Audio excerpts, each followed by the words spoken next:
Hey, this is WhyBeAre's Hands, and today we're going to continue working on the Lego Technic Bugatti Chiron. You'll notice things are very, very different this time because I was not happy about those last two videos. First off, it was supposed to be one video, then it was so long it got split into two videos, and there were audio and video issues. The audio issues I fixed by just using the audio setup I used in the first video, and then the video issues I'm fixing by doing a completely different setup. There are a couple of downsides to this setup, but I think this is just better for you to be able to see what I'm actually doing, because the last time I was kind of doing these things where I'd be building it and it would just be barely off the screen like this and you just couldn't see what I was doing.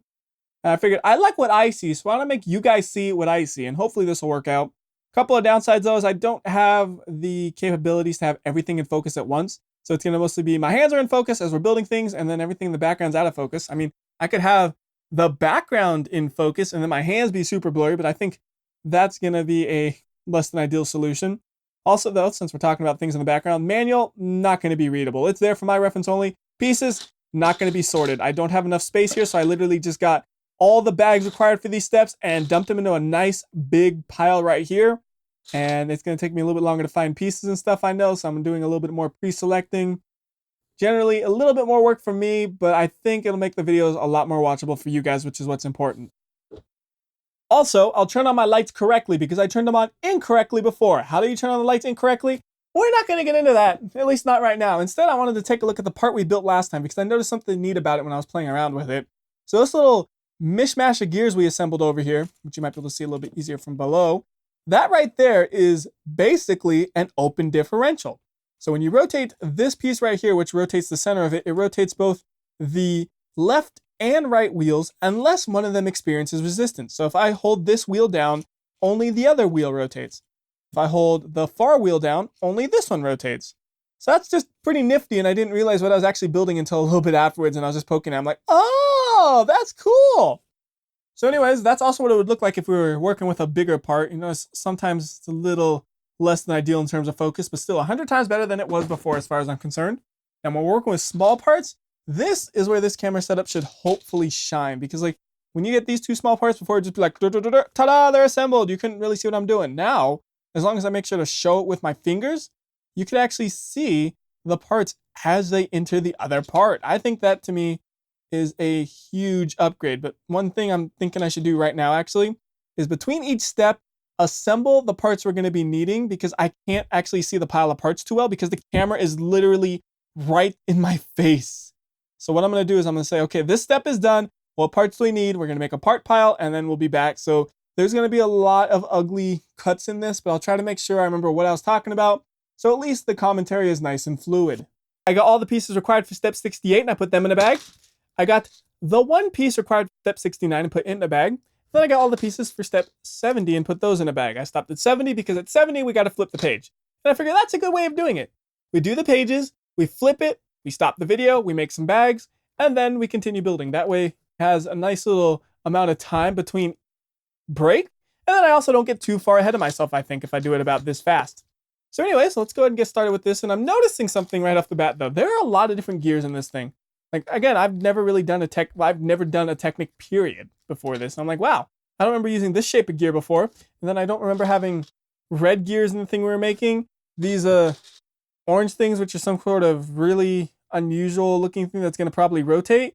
Yeah, I have no idea what any of this is, and it's so neat and cool to me. So anyways, we're going to go ahead and get to building this. And one of the questions somebody asked, which I'm going to read way too far into, okay, is what is my dream car? And that's pretty simple. I've always wanted a last generation RX-7 because to me they're timeless vehicles and they have rotary engines, which, you know, I love rotary engines. They are just the nicest engines. To be fair, I've never driven a piston powered car, but I've never felt the need to because I like rotaries so much. So that's my normal dream car I can go and just buy. But then I kind of got to thinking, well, what if they meant a little bit more deeply? Like if I was designing a car, what would it be? And I thought about it. My perfect ideal car for everyday life would be a Ute. And if you don't know what a Ute is, I don't blame you because they are basically gone from the USA.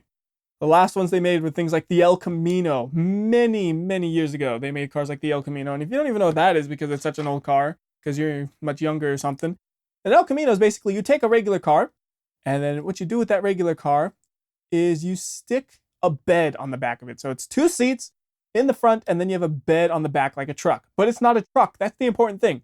It is a car with a bed on the back. Why is this so important? It's about how it drives. You can get a Ute that drives like a sports car, but you really can't get a truck that drives like a sports car. You can get a truck that's fast, but you can't get one that drives like a sports car, at least not very easily. I'm sure with enough modification, I mean, a ridiculous amount of modification, you can get one that drives like a sports car, but yeah, I'm not that good at cars to be able to do something like that. Also, this is kind of a neat piece right here. You attach it like that, and then it rotates onto it like this, and then you click it like that. Like the rotation, I don't know if it was actually necessary for sure, but it's kind of neat that it makes you do that. So that's like the ideal body style, though, would be basically a modern El Camino. And you might be thinking, well, WhyBeAre? Why don't you just go ahead and get an older El Camino? Honestly, I'm kind of afraid of driving older cars. Like, people on the road cannot be trusted at all. And I don't want to get crashed into while driving an older car with less safety features than a modern car. Like, it's just not worth the risk to me. As much as I love a lot of older cars, I can't see myself actually driving one on a daily basis just because you can't trust other drivers, which is really sad. Because, you know, for them, they're busy making their little Facebook post about their new Starbucks they got. And before you know it, boom, they just crashed into your car. And, well, there goes your car for sure. It's totaled completely because older cars you can't really find parts for, so they total them more often. And then also, you're probably more likely to be injured than if you're in a newer car.